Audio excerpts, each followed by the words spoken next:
Babak baru polemik Paskibraka Sulbar, Ombudsman tunggu evaluasi Pemprov Sulbar. Polemik penggantian calon Paskibraka asal Sulawesi Barat yang bertugas sebagai Paskibraka di Istana Negara Jakarta kini memasuki babak baru. Ombudsman RI perwakilan Sulbar telah menyerahkan hasil pemeriksaan terkait dugaan maladministrasi yang dilakukan oleh Dinas Pemuda dan Olahraga Sulbar ke Sekretaris Provinsi Muhammad Idris pada Senin 16 Agustus 2021. Kepala Perwakilan Ombudsman Sulbar, Lukman Umar, mengatakan bahwa pihaknya menemukan 3 dugaan pelanggaran maladministrasi yang dilakukan oleh pihak panitia seleksi. Pertama, yakni panitia dalam hal ini Dinas Pemuda dan Olahraga Sulbar tidak menghubungi Nur Aliyah sebagai pengganti Kristina. Hal kedua yakni melakukan pergantian yang tidak sesuai dengan prosedur. Maka Ombudsman menganggap Dispora Sulbar melakukan tindakan yang tidak patut karena alasan lupa dan kebingungan dalam penggantian peserta cadangan itu. Itu tidak sesuai dengan berita acara yang ditandatangani langsung oleh Kepala Dinas Dispora Sulbar, Muhammad Hamzih, dan beberapa tim seleksi, kata Lukman Umar pada Rabu 18 Agustus 2021. Kita menganggap penyimpangan prosedur maladministrasi dalam berita acara pergantian peserta utama tidak melalui prosedur. Cadangan utama Nur Aliyah dari Pasangkayu sebagai pengganti Kristina justru yang menggantikan Anggi Frisiliata Muntuan, sambung dia. Hal ketiga, lanjut Lukman, Kepala Dispora Sulbar Muhammad Hamzih dianggap tidak berkompeten menjalankan tugasnya dalam melakukan seleksi peserta Paskibraka. Itulah kita anggap tidak kompeten menjalankan tugasnya sesuai semestinya.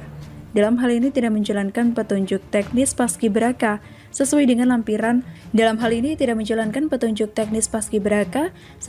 lampiran 2 Peraturan Menteri Pemuda dan Olahraga Republik Indonesia Nomor 14 Tahun 2017 tentang perubahan Aturan Menteri Pemuda dan Olahraga Republik Indonesia Nomor 65 Tahun 2015 tentang penyelenggaraan pasukan pengibar bendera pusaka, paparnya.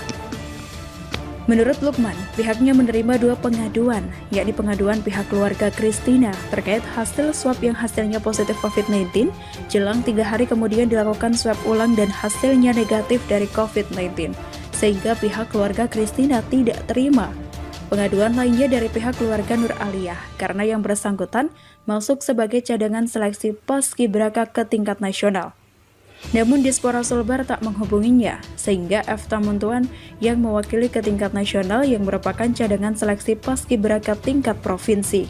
Lukman menambahkan pihaknya menunggu tindakan korektif Pemprov Sulbar terkait dugaan maladministrasi yang dilakukan oleh Dispora dan memberi waktu 30 hari untuk melakukan evaluasi.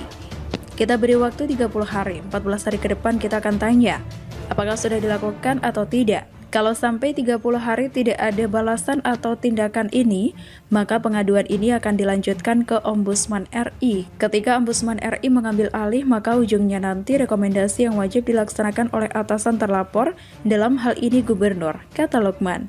Jika rekomendasi ini tidak dilaksanakan, maka yang akan memberi sanksi itu Kementerian Dalam Negeri ke pemerintah provinsi. Jadi bukan lagi kewenangan kami di provinsi, tandasnya. Kaji temuan Ombudsman. Menanggapi hal itu, Sekretaris Provinsi Sulawesi Barat, Muhammad Idris mengatakan, pihaknya bakal mengkaji terkait rekomendasi Ombudsman RI perwakilan Sulbar tentang dugaan maladministrasi dalam pergantian calon Paskibraka yang berangkat ke Jakarta. Kita akan diskusi dengan Gubernur terkait rekomendasi dari Ombudsman yang menilai adanya maladministrasi terhadap pergantian anggota Paskibraka Nasional perwakilan Sulbar tersebut, kata Idris. Dia menerangkan bahwa pihaknya akan melakukan evaluasi baik terhadap sistem, mekanisme, dan prosedur yang ada di Dinas Kepemudaan dan Olahraga Sulbar sebagai pihak terlapor dalam aduan tersebut. Saya kira rekomendasi yang dikeluarkan Ombudsman adalah dasar yang kuat bagi Gubernur untuk menugaskan kami melakukan evaluasi, ujar. Setelah nyali susut, Yahya Waloni dilarikan ke rumah sakit gegara jantung bengkak. Ditulis oleh Manuel di siwar.com. Halo, berjumpa kembali dengan suara Reta. Setelah mengalami penyusutan nyali, Yahya Waloni dilarikan ke rumah sakit karena pembekakan jantung. Yahya Waloni sebelum jadi tersangka, dia masih berkoar-koar dan memberikan ujaran-ujaran penistaan agama di dalam ceramahnya. Orang ini berani betul mengatakan bahwa Alkitab adalah hoaks dan tipu-tipu dan juga palsu. Sebagai orang Kristen, saya sih sebenarnya tidak peduli dia mau dilaporkan atau tidak. Tapi yang pasti dia harus dihentikan ujarannya agar tidak membuat keributan yang lebih jauh lagi. Dan juga perpecahan antar umat beragama. Namun entah kenapa mendadak Yahya Walloni ditangkap setelah Muhammad KC diciduk oleh polisi. Saya yakin tentunya pasti ada yang melaporkan dan ada yang memberikan kesaksian-kesaksian agar memberatkan Yahya Walloni untuk menjadi manusia yang bebas. Yahya Walloni tidak boleh bebas sembarangan berbicara seperti itu, karena keberadaannya adalah ancaman bagi NKRI, alias Negara Kesatuan Republik Indonesia.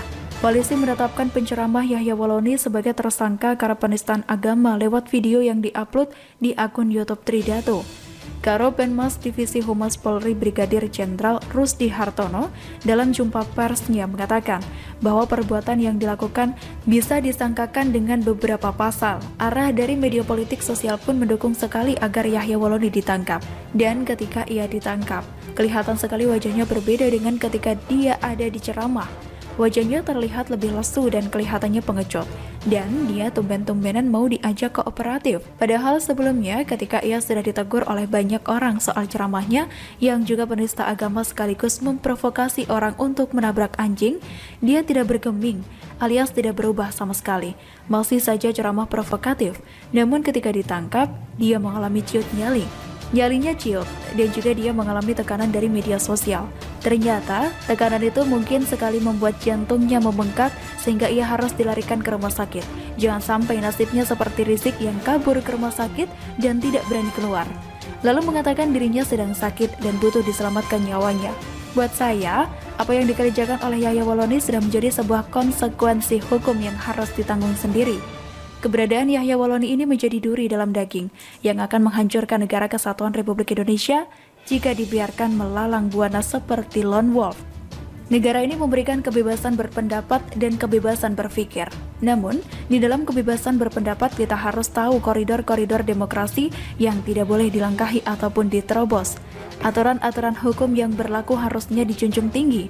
Negara demokrasi ini kritisnya adalah ketika mereka menggunakan kebebasan berpendapat justru untuk membungkam kebebasan berpendapat. Salah satu contohnya adalah yang dilakukan oleh Hizbut Tahrir Indonesia yang menggunakan demokrasi justru untuk mau menghancurkan demokrasi dan melahirkan Taliban baru di negara ini.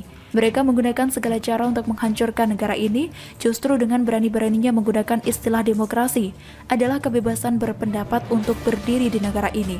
Namun pemerintah sigap dan lekas membubarkan organisasi terlarang ini. Saya curiga, Yahya Walloni adalah orang yang mungkin memiliki kedekatan dengan para penceramah radikal yang selama ini ada dan beredar menghantui negara ini. Buat apa sih menghina agama lain jika agama sendiri pun masih terlalu banyak yang baik yang bisa dikabarkan? Atau jangan-jangan saking sedikitnya kebaikan di agamanya Yahya Walloni, dia sibuk menjelek-jelekan agama lain? Akhirnya ya benar saja, dia ditangkap dan sudah sepantasnya dia mendapatkan buah dari apa yang ia tabur, yaitu karma buruk. Kalau kalian merasa agama kalian lebih baik daripada agama lain, ya tunjukkan kebaikan agama kalian. Sekarang malah masuk rumah sakit kan? Sepertinya sudah waktunya negara ini harus bebas dari paham-paham radikal dan juga upaya-upaya pemecahan dan disintegrasi bangsa. Kalau bisa, Anies Baswedan juga harus disegerakan, karena dia adalah salah satu faktor penting dalam kehancuran negara ini karena isu SARA. Setelah Yahya Walloni dan Muhammad KC ditangkap, saya tunggu polisi menggebrak orang yang pernah mengatakan bahwa salib di dalamnya ada jin. Siapa lagi kalau bukan Abdul Somad? Kita tunggu satu persatu akan dinistakan oleh Tuhan lewat elemen negara ini. Karena saya percaya seburuk-buruknya pemerintah di situ ada atau tangan Tuhan. Apalagi negara Indonesia yang pemerintahannya baik, pasti tangan Tuhan